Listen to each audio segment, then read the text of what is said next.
Douglas Macgregor is a retired U.S. Army colonel. He's an author of the fantastic book Margin of Victory, a frequent guest on the show, and he joins us tonight. Colonel, thanks so much for coming on. Where do you think we're likely to go from here?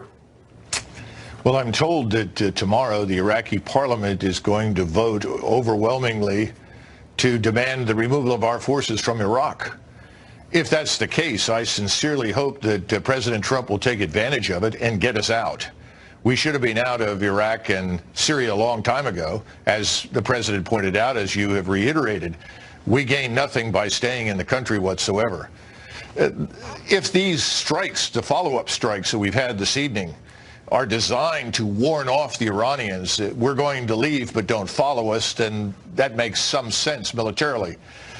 But if we are going to fight the Iraqi order to leave and insist that we stay, then we're setting ourselves up for a larger disaster. As for the act of killing Soleimani, I think we can say with some certainty that Iran will respond. Probably not in the way that we would. The Iranians are not like us. They do not emote. You've been listening to people emote about how much they hate Soleimani and blame the failure in Iraq on Soleimani. That's nonsense. We failed in Iraq. The generals and the politicians are responsible for the loss of American life and the squandering of our opportunities in Iraq. Soleimani simply took advantage of it. And Iran now controls Iraq. And after this airstrike and killing of Soleimani, we've actually forced them together. Because the people of Iraq may not like the Iranians, but they don't necessarily want their country turned into a battleground between the United States and Iran. So I hope we'll just leave. That's the key. If we get out, then we're going to have to watch for what the Iranians are likely to do. And we can talk about that if you like. My strong sense is that the president's preference is to leave, that it's always been, that he's sincere when he says he doesn't want regime change, and he's not trying to start a new war. He understands that those are not in America's interest, and they're not in his interest either, politically. I'm wondering, though, if the people around him understand that.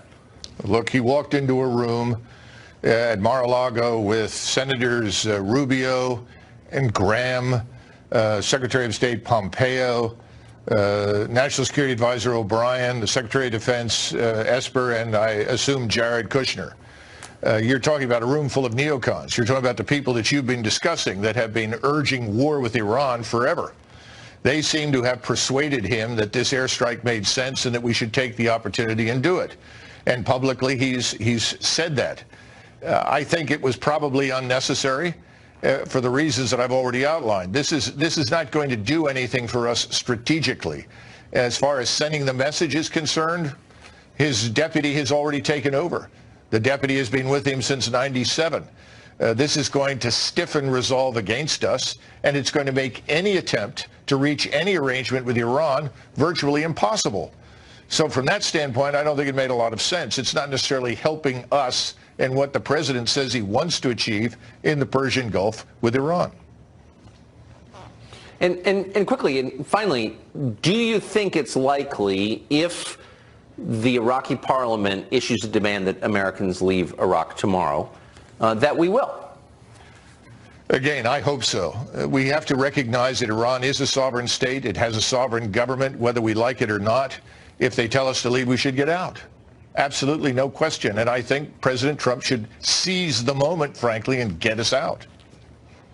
I think he'd be relieved to do that, and in which case this would all be, I think, a win for our country. Colonel, thanks so much. Douglas Macgregor, great to see you. Thank you.